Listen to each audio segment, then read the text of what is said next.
think it's his butt. His head. He's a beautiful head. The best boy ever. We love him.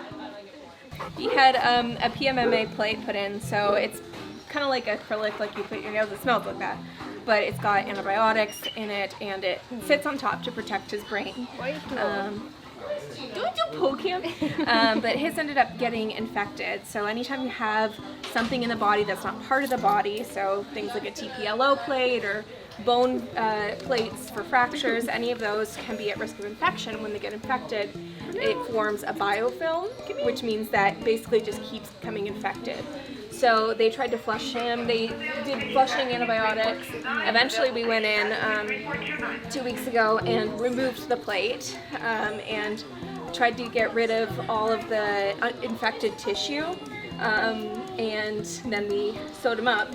Now it's so much better. Yeah, he's so much more comfortable. He actually came in and he had like a little hole in his forehead, the poor little thing, because it just kept opening up.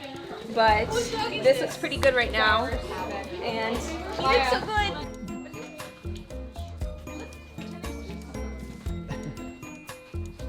Hi, I'm Dr. Sue Ettinger, also known as Dr. Sue Cancer Vet, and I want to tell you about Winston. I love this boy. Mwah.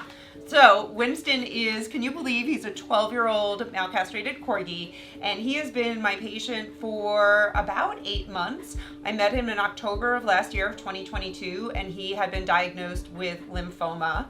We determined that he has B-cell lymphoma, which is the better type of lymphoma. So about 60 to 80% of dogs with multicentric lymphoma will have B-cell lymphoma. The others are the T, and they're tougher.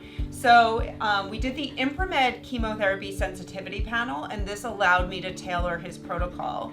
The owners decided not to do the CHOP multi-agent chemotherapy protocol due to scheduling. So we chose to do my second favorite protocol, which is alternating 2 different drugs, doxorubicin and Tenovia, which was been approved in 2021 for dogs with lymphoma. So we alternated those. He got 6 doses of each, and then he graduated his chemo, and he unfortunately relapsed about a month ago. He got Elspar a couple of weeks ago, and I repeated his Inframed chemotherapy sensitivity panel, and interestingly and good, his 2 drugs, those same 2 drugs, still scored very high, that he's likely to have a good response. The doxorubicin was a little bit lower than it was the first time, so I might have to switch it. So today he got his first dose of Tenovia in his relapse protocol, which is actually his 4th dose of Tenovia.